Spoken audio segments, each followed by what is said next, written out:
Hey guys, who wants to come along with me and watch me set up a whelping box today? First thing going down is our ginormous waterproof pad. Envy is here helping me set it up. She's always in the middle of everything. So we get this all set up, and then we're going to cover it with a big fleece, and that is multiple reasons. We want to have something for the puppies that's soft, and then we want to have protection from cold, anything that might seep up from the concrete floor. So some nice padding for mom to lay on, for me to sit on, honestly, while I'm in there helping as well. And then just because the fleece is really, really hard to wash. It's ginormous. It does not fit in my washing machine. It does not even do so well at the professional laundromats. I do take it there, but it's really difficult to wash. So I cover it with another one of my gigantic waterproof pads. Then we're going in with some washable smaller pads so that as we need to, we can just change those out and pop those in the washer. I don't know how many I own, but like boxes and boxes of these pads. I have even some that are brand new that haven't even been opened yet. Envy and Amigo come over to help me test out the coziness, and we approve.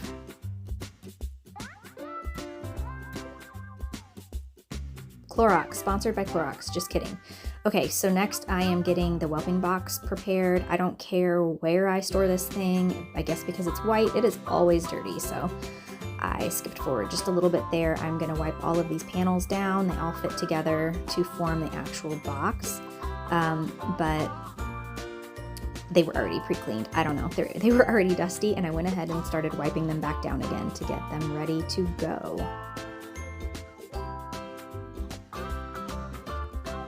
And I love this box. I know there's a lot of breeders that use other ones. I like how this fits together, and no matter how much the mama leans on it, it won't ever come apart. Some of them I know have issues with kind of popping apart at the corners, and this one, just because of the nature of it, it never does because of how it interlocks together. And yes, if you want to know, it is actually a garden box where you would raise flowers or tomatoes or whatever in a raised bed. That's what it's actually for. 4 foot by 4 foot dimensions, so it's a kind of a tight space.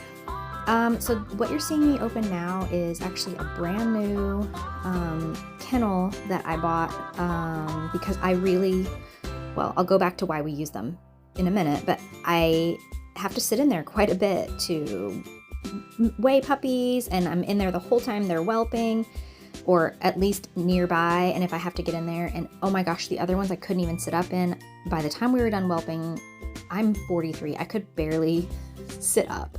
So finally I got one tall enough where I can sit upright in it and not have to hunch over the whole time. So score, that's a big deal for this round of whelping. So the reason we have these, we have lots of dogs, right? We have several dogs in our house, and I don't think that there's any mama dog that quite enjoys another dog coming all up in her business whenever she has new puppies. So we don't have the ability to have private rooms for everybody. We wish we could, but that's just not feasible. So this is the version of having a private room. So we put these in here so that the mama has complete privacy, and you'll see later on we'll actually cover it up with some blankets just to give her complete and utter privacy. And it makes them so much less nervous when they're whelping to have the stability of knowing no one can get in. And of course, I go down there, they have video on them all the time, and I can let them out anytime they want to come out, and I can leave the door open if no other dogs are out and about. But that way, she knows they're safe. It just makes for a much easier experience overall for everybody, and she's given me lots of loves right here.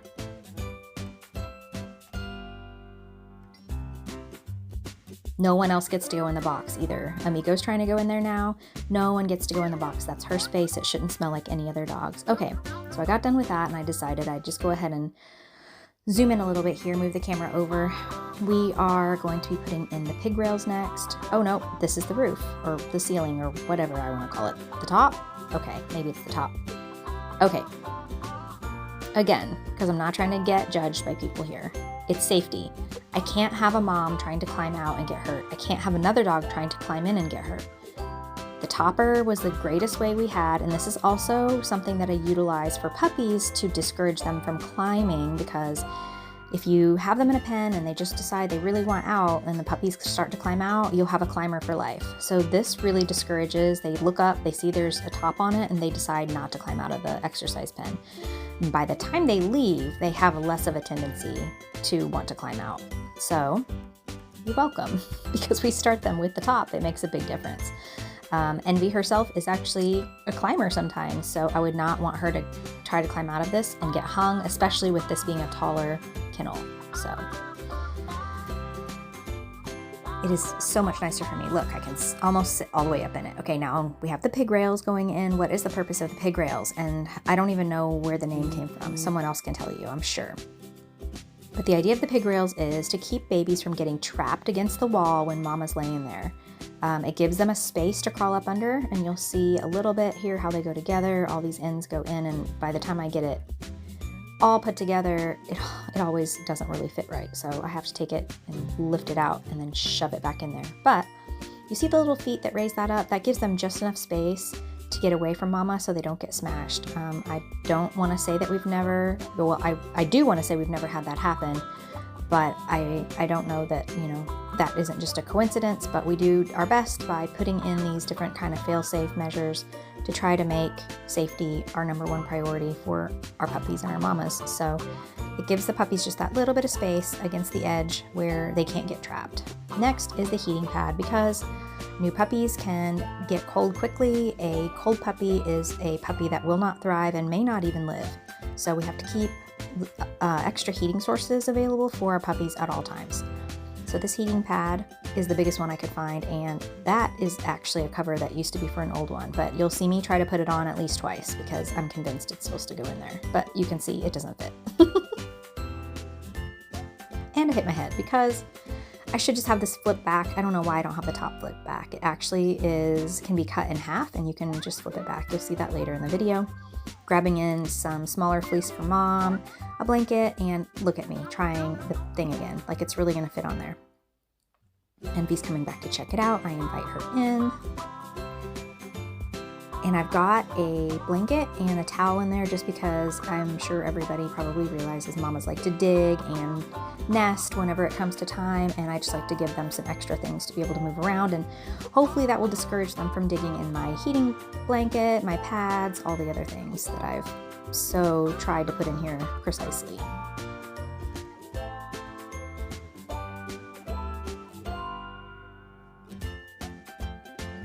Okay, so this is actually from when we were farmers. This is a heat lamp. It was used with our chickens at one point, but I decided to bring that in for the puppies for a more direct heat source because I've never used this height of a kennel before. I'm trying to figure out how high to hang this. Normally it's low enough that I can hang it right from the ceiling, but since I've got this taller kennel, I have to figure out how to do it.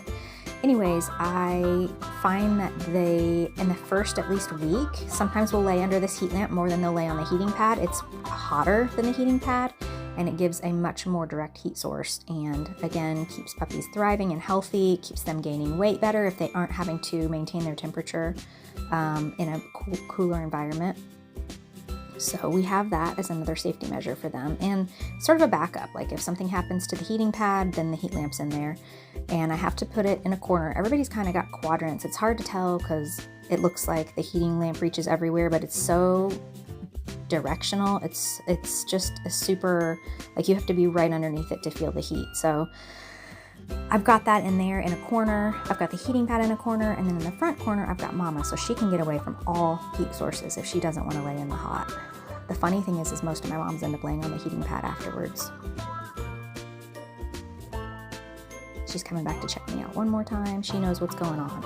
So anyways, I've got that heating lamp hanging there, but I'm not quite satisfied with how it is, so I'm trying to brainstorm some other ideas of how to hang it in there. Migo's trying to check it out, but he's not allowed in. And you can see I flipped that top back half. I'm not sure why I didn't do that earlier. And I use these plastic chains to hang toys in their outside pen, and I thought, well, you know what, that's pretty secure. I have to be really careful because the heating lamp is a very, like I said, hot and direct heat. You have to make sure you use something that will not fall or break or end up in there with them, because if it was to fall, it's quite dangerous. And so I've used these chains before, and I feel like this will work really well. It's adjustable, and it gives me the ability to have it as low as I want it.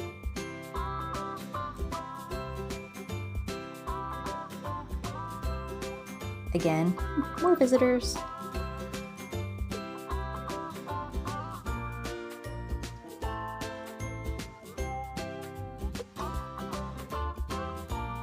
Showing you again how that can close. I really like this top. My friend recommended it last litter, and it was such a game changer for me for security purposes, just to know that no one can get in and no one can get out.